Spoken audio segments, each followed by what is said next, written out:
Hello, hello mga palangga. Magandang araw sa lahat. Andito na naman ako to give another reaction video.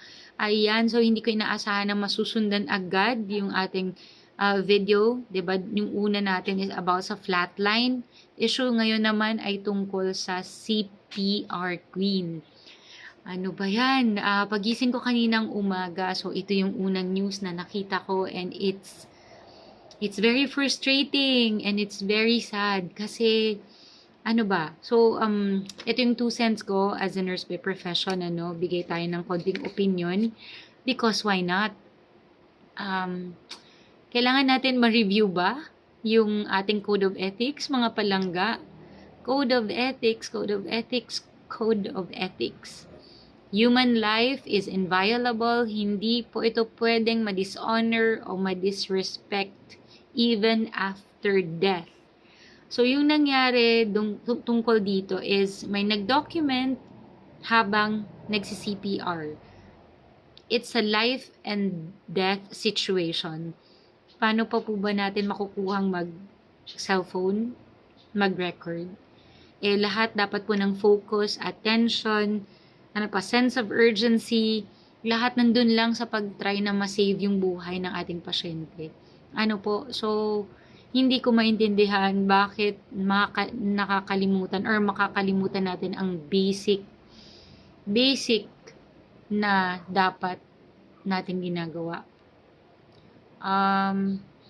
Hindi ko alam kung nadadala lang ba talaga ang mga content creators lately. Pero we have to remind ourselves po na we have a role to play, especially sa lahat ng mga nasa medical field. And yung role na yon as a medical professional or even as a student, yun yung highest priority natin. Hindi po yung content creation.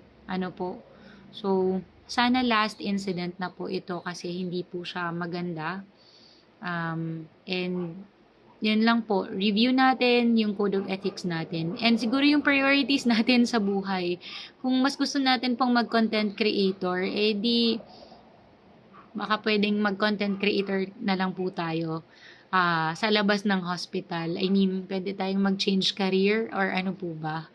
Kasi kailangan din natin mag-reflect on certain things kasi super yung incident na to, mga palangga.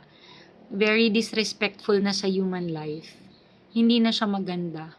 Hindi po lahat dapat idino-document natin. Tawag dito, we choose. We choose naman po yung mga dapat inilalabas natin. So, sabi ko nga sa first video ko, social media is very instrumental. So, not for bad things, pero for good things. For sharing good vibes and lahat ng makakatulong, hindi yung mga ganitong bagay na hindi maganda. So, yun lang naman po ang aking 2 cents on this. Sana last na to. Again, before I end this, code of ethics, please, code of ethics. And we will never go wrong. Sige po, God bless and have a blessed Sunday, everyone. Ingat mga palangga. Bye!